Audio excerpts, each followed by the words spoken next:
Ah ouais. Man, c'est bon. Rosina, yo, man, c'est bon. Bravo. Elle le mérite bien. Bien. Pour tout ce qu'elle a produit. Pour tout ce qu'elle donne à la Côte d'Ivoire culturelle. Aujourd'hui, elle s'installe sur le trône de la musique ivoirienne. Bravo.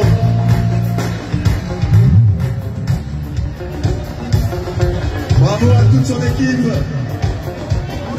Les instrumentistes, calmez-vous. Pardonnez, posez, moi-même vous demande pardon. Tu es Dieu, Jéhovah, tu es Dieu. Tu es Dieu, Jéhovah, tu es Dieu. Salut à tous, bienvenue sur la chaîne. Aujourd'hui, on va parler du Primude d'Or 2024, un événement qui a enflammé la Côte d'Ivoire, et pour une bonne raison. Oui, c'est Roseline Leyo qui a décroché le précieux trophée, mais attention, cette victoire a fait couler beaucoup d'encre. Alors, qu'on se le dise, tout le monde n'est pas content. Les fans de José, eux, ne décolèrent pas. Pour eux, c'est clair et net, José aurait dû gagner. Elle a sorti un album incroyable cette année, elle a enchaîné les hits, les concerts. Elle a mis le feu partout où elle est passée. Et franchement, on comprend pourquoi ils sont déçus, pourquoi ils crient à l'injustice. Ils disent que José, c'est l'artiste qui mérite, c'est elle qui a le plus cartonné, elle qui a su toucher les cœurs cette année. Mais, revenons un peu à Roseline Leyo. Pour moi, sa victoire n'est pas une surprise. Ça fait presque 4 ans qu'elle enchaîne les succès, qu'elle grimpe dans les charts, qu'elle parcourt l'Afrique, l'Europe, et même les États-Unis. Roseline, c'est cette artiste qui est constante, qui travaille dur, qui pousse toujours plus loin. Elle est là, elle ne lâche rien, et ses fans le savent bien. Ses streams montent en flèche, ses chansons résonnent partout, et ça, c'est pas rien. Alors oui, José a brillé cette année, c'est indéniable. Mais Roseline, elle nous prouve depuis des années qu'elle est là pour durer. Ce soir-là, sur la scène du Primude, elle nous a encore montré son talent, sa puissance vocale.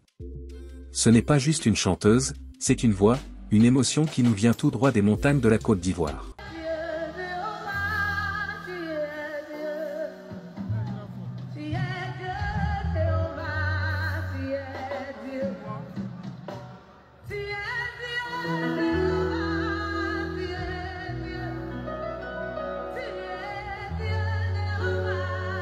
Ceux qui disent qu'elle crie quand elle chante, laissez-moi vous dire, ce même reproche, on l'a fait à de grandes voix comme Whitney Houston, Jennifer Hudson, ou encore Nina Simone.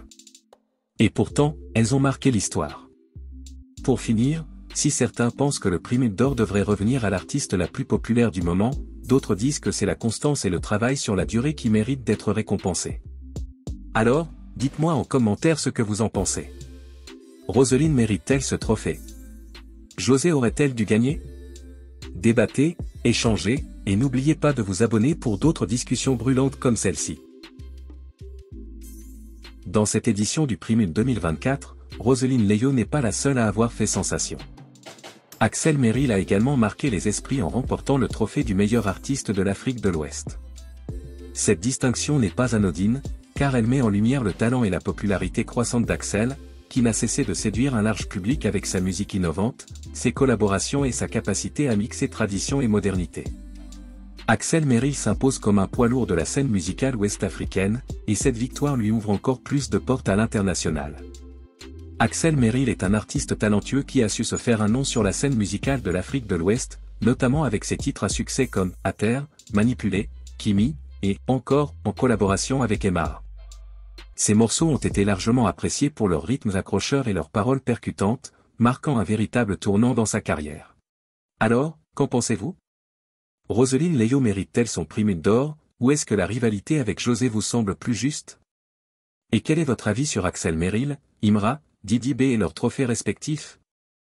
Laissez vos commentaires ci-dessous, dites-moi ce que vous en pensez, et n'oubliez pas de vous abonner pour ne rien manquer de l'actualité musicale et des prochaines analyses.